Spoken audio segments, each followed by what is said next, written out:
By the age of 30, he had conquered most of the known world and never lost a single battle. Then he was dead at 32. There has never been anyone else quite like Alexander the Great. Some people argue he does not count as truly Greek, since he came from Macedonia on the edge of the Greek world.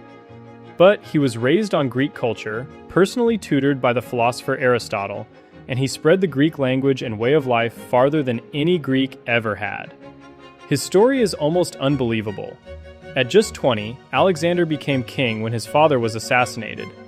Most young kings would have spent years simply clinging to the throne. Alexander went on the attack. He marched east and challenged the Persian Empire, the largest and richest empire on earth, whose armies vastly outnumbered his own. And he tore it apart. At the Battle of Gaugamela, facing a Persian force possibly several times bigger than his, he personally led a cavalry charge straight at the enemy king and broke them. Then he kept going.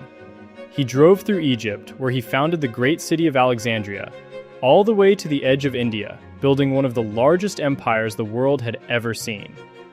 And in more than a decade of constant war, he never lost. The only force that ever stopped him was his own exhausted army, who finally refused to march any farther.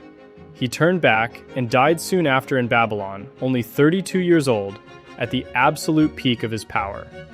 Undefeated, master of the known world before most of us figure out our lives, and gone at 32. 2,000 years later, we still call him the Great.